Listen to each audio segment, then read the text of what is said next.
Welcome to the Varero's online video. Today we finally gotten the wiki and tutorial update, which are really the only two items in this update that I didn't take a closer look at yet. There are a lot of other changes with this, like a new industry, a few top speed changes for engines, and also a lot of stuff under the hood that isn't even mentioned in the patch notes. And I would rather talk about that and really get in depth about that, because that's gonna influence the way I play a bit more than the tutorial that I honestly don't even need for myself, since I played for about 1000 hours. However, I will still take a closer look at this in a few days or something. At a more leisurely pace. I think it's gonna take a while to get through all of that, and I would rather do so relaxed and without other things on my mind, like experiencing what's new with the update, getting my custom industry placement out that I talked about a few days ago, that kind of stuff. But overall, I'm just happy that they are doing something about the onboarding experience, because getting into this game has really been difficult for the longest time, and I'm glad that this is finally getting addressed. We're just gonna have to see how well that works out. So, few things about the wiki, however, that I already noticed. First up, when you go to locomotives, the names here are very different than the stuff that we have in the purchase menu. I think they should ideally be a bit more matching, but overall these seem to be the actual model names and everything. It's a bit like, imagine you buy your own car, like a Ford Fiesta or something, and you name that Felix. And suddenly every purchasing site, every dealer doesn't sell Ford Fiesta anymore. Instead they sell Felixes for some reason. That's the way the game has been working. So for example, the Baldwin 1022E5 Ruby Basin, that would be the Ford Fiesta Felix, and not just be Felix at the dealer. So that's been a bit weird, but yeah, this is a more proper way, although I gotta say, I find these model names a bit intimidating, because they really do not roll off the tongue too well. But I guess anybody who is deeper into the material will likely see a lot of things they can learn from just the number system here. Another thing that I noticed, this is the Glenbrook. Top speeds here are in kilometers per hour, tractive effort in Newton, which is something I am way more accustomed to, so I find this a lot more useful. I think ideally we should have the option to choose in all the menus between kilogram or other metric system units and imperial units. But right now there is a weird mismatch menu, especially when it comes to top speed. 64 kilometers an hour, and the engine can actually do 24 miles per hour in game, which is really not the same. And looking at the next engine, the Mosca, 35 kilometers per hour, compares a bit better to 24 miles per hour, or 22 miles per hour for that one. But yeah, the top speed given here is almost half that of the Glenbrook, and the real in-game top speeds are 24 miles and 22 miles, so they should probably get something matching. I like that they put in a bit more information to give a bit of background to the engines, but when it comes to the actual values in here, I think they should be representative of what's going on in the game. And yeah, the Glenbrook is not almost twice as fast as the Mosca I tested, so unless they change something about that, yeah, it's rather unlikely. One thing they did change though is the top speed of the Montezuma and the Eureka. So Montezuma both of them used to be just as quick as Betsy with 60 miles per hour. Montezuma now goes 22 miles per hour, so it's just as quick as the Mosca. So that's a pretty good top speed for such an early game engine, making this actually viable. And I think I might be changing my standard or the starting locomotive on my custom playthrough. I'll see if I can get that to work, because this is looking a lot more interesting now using Montezuma. And yeah, Eureka, I'm really happy to inform you guys about, is now in the top tier of top speeds. So 29 miles per hour, just as quick as the Lima and the Twin Seas. So yeah, this was one that I often overlooked. I never used in game, and I was almost considering getting this just for completionist sake, but now there's an actual reason to use it.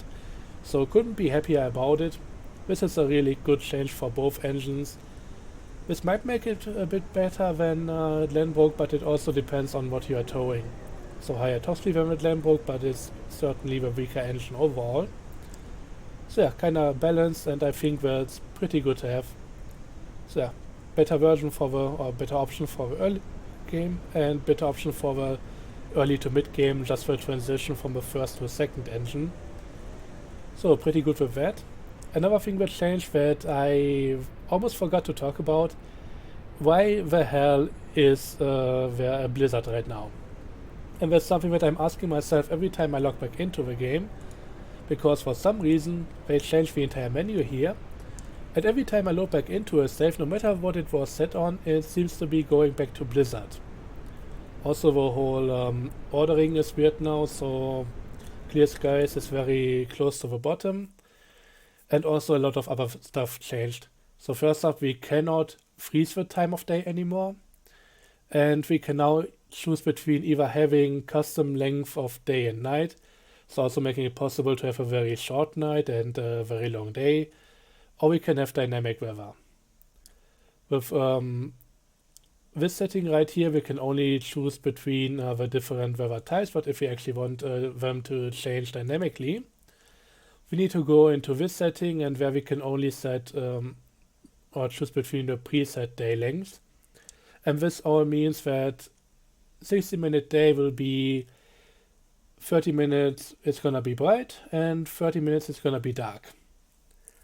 And here we can choose between weather events, so the changing of the weather being on or off, but if we do it, put it to on and then go back to custom weather, first up this value will be overwritten, and secondly, once we are back here, we are gonna go back to whatever we have put in here.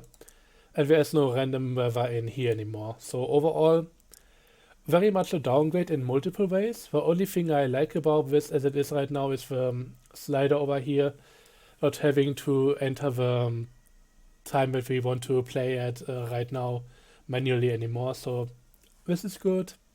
But apart from that, everything else I would rather put back to the way it was before. And the devs have already heard that kind of feedback, so they are looking into that. So yeah, that's pretty good. I don't know, I feel like this would have been rather obvious with some amount of testing, so I don't know why they went with that. Don't know what they wanted to achieve, but well, they might be going back, so that's better, I guess. So this is looking a lot better already. And yeah, being done with the two engines, now onto a few notable bugs that are already being reported. People who have been using the passenger cars have noticed that those might be missing. I don't know if they glitched out and are somewhere under the map now. Might be worth checking using Railroad Studio. Just uploading the save to that and seeing if those cars can be found somewhere. I never use them because they are not really having any purpose right now, so I cannot tell much about that. Only ever bought some for testing, so I don't know what's really up with that. But yeah, just know that this is already known, and I don't know what's going to be done about that. Another thing that's known that's a bit weird is that apparently some of the trees have gone back. And yeah, this is my MIA save, the latest one that I have on there. For me, a lot of stuff, especially on the east side of the map, has been regrown, so in order to use the tracks there, I will need to do a lot of tree chopping once again. And weirder even, when I made the custom layout for the industries, I replanted the trees that have been removed by the game at the default locations. And those have been cut down again automatically. I don't know how that could have happened. It's not the way in the save file, it's just something that the game did automatically. So right now I'm not even sure if cutting down the trees, if replanting them using Railroad Studio or something, will actually have a lasting effect. We will have to see about that, but this is a really weird thing to see happen. Okay, 9 minutes in, we are gonna get to the industry in a bit, but another thing that has really been on my mind for the longest time, they finally changed some of the stuff regarding industry placement. To be clear, this is a copy of a save that was never opened after the anniversary update, or it was never overwritten after the anniversary update. So this always had the ramp here in the right place, instead of it being at the bottom of the lake, same as with the logs over here. So I don't know if it's something that would have worked by bringing it back from the bottom to the top, or if I would have had to replace the entire thing. Anyways, with this being a pre-anniversary update save, it's now looking pretty nicely again. I don't know what it is like for the default ramp, because that's kinda up on the ground, but we'll see about that. I'm just happy that they changed this, because this is gonna make this entire save usable again. There have been a few other minor changes to the industry placement. One of them at the coal mine, I will have to go up there. I think the entire platform there changed a bit. I didn't look at all the industries yet, but for the coal mine I noticed some of the stuff is a bit weird or different to what it used to be like. I think this platform used to be way further in that direction, but I had the telegraph office in here and suddenly I couldn't even leave it anymore because that was even going in there.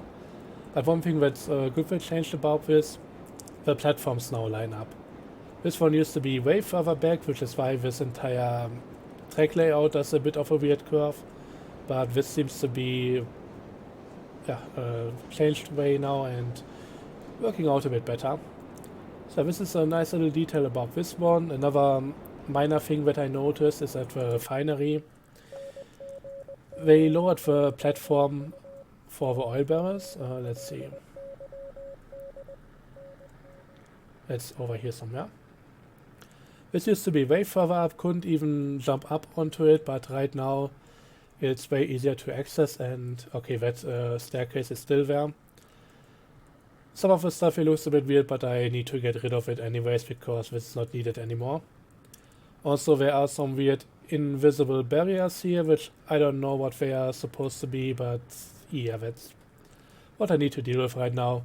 And you can already see the whole tree issue going on. Like, this used to be almost devoid of trees once I started building in here, and now it's just stuff all over the place. So it's gonna take a while to clean back up, and again I will have to see if it even has a lasting effect, but well, remains to be seen. I need to find out, and that only goes through testing. So let's now finally take a closer look at the new industry. I just want to get the other stuff out of the way because that's gonna be quite the impact on a lot of people. So what we've gotten here is a wheat farm. And it's part of a new industry chain. However, this is not supposed to be the first in this, so it's kind of weird right now. The way you supply it is by getting stuff from a freight depot. This now has a single crane on one of the platforms. And yeah, you just get these pallets with seeds, put them onto this side of a new industry here. And they actually sell for $5 an item or $70 a car. So you can load them into the regular box cars and a few others as well. So regular box car holds 14 of them. And honestly, my first gripe with this is one single crane. You need a lot of that in order to supply this area. One single crane is gonna make it quite tedious. I think it was alright for crates because, well, you could just put one of the cars aside and just let it fill up while you're dealing with the rest. You don't need too much of tools anyways, but these are more of a regular or even high value or high volume product, depending on how much you want to supply here. So having to deal with only a single crane is making this rather painful, and I'm already considering on maybe putting a double freight depot at the new save file. Also, again, some weird hitbox thing going on here. I don't know what that is about. But yeah, they pay decently. It's very comparable to the stuff you get from the sawmill. But you need, for these ones, you likely just need the box cars. There are a few cars that can do that, but I'm using the box car, which is also useful for getting the grain out of here. So on this side, we currently have two outputs and a platform that is not used for anything. And this is the weird thing. There is supposedly in the industry chain going to be another industry beforehand. But from what I heard, the devs confirm is this industry is not going to change much. They're just going to make this platform usable to drop off some stuff. But it shouldn't be like a new building appearing that's part of this industry. So you can build around this one already. It's just going to be that this one is eventually going to be another drop-off platform for another supply product. But yeah, we have the grain elevator over here, which you can use to fill up some boxcars with grain, which is something that's apparently authentic to the time. So instead of putting the stuff into hoppers, they would rather add another wall here at the entrance and then just fill up this thing in order to then have everything concealed. So this is pretty cool. This can hold up to 12 units and I think it's $10 per unit or $10 per item. So $120 per car once you offload that at the freight depot. And yeah, that means that you can make a lot of money just going back and forth between this industry and the freight depot. And you will also be able to get another type of product from here. This is something that you are going to be primarily loading onto the bulkhead cars. So these are the straw bales. $5 per item again. And since you can load up to 15 onto a single regular bulkhead car, that means $75 per car. So also not too shabby. But again, placing this down on a map without everything else being in place for that new industry supply chain, it's gonna be a bit weird. I'll have to do a bit of guessing game in order to make this work out. Because again, I don't know what the rest of the industries are going to look like. If this is the second out of 3 or if there are maybe a few more to come. I don't even know what the other items are supposed to go towards. I guess this would be going towards maybe a dairy farm or a ranch. And from that you would maybe get milk or livestock towards the slaughterhouse or something like that. I don't know. Maybe there could be a bakery using the grain. Or that could also be fodder for some other animals. Who knows? But yeah, that's stuff to come. And I heard it would come out in the December update. But again, I'll still try to include this one somewhere in the Lake Valley safe. I'm just not too sure how far away from the freight depot I want to make this, because this is gonna be very easy to make a lot of money with. Unlike a lot of the other industries, they usually would rather put the items from that industry into another industry first to get something even more valuable. Just going back and forth between this one and the freight depot is gonna be a very good way to make money, and maybe especially for the early game, that might not be the worst idea. But still, I'm a bit iffy on that. But this all seems to be rather high volume, and again, just with this being a single crane, this being a single conveyor belt, and also the grain elevator only having a single chute, gonna take a bit of time to load. So definitely not too convenient, which, I don't know, I would have preferred at least a second crane, maybe another one of those elevator things there, who knows. But yeah, so much about that. I think that's about everything. There have been a few changes regarding the world border, and those might be unintentional. I saw some people mention that they now have stuff outside the world border, and yeah, that's not really amazing. So that might also be changed again. Apart from that, I think we are through the thick of it. There isn't really too much else to talk about, but I'm really happy that I waited with finalizing my industry placement because there are a few things to take a closer look at again and at least check all the industries twice to see if everything is still working the same. But yeah, that's gonna be it for me. Thanks for watching and let me know what you think about the update. I think overall it's nice to have another industry to play with. It not being the first one in its chain, but instead somewhere out of the middle is a bit weird and I don't know. It's a bit weird of an update.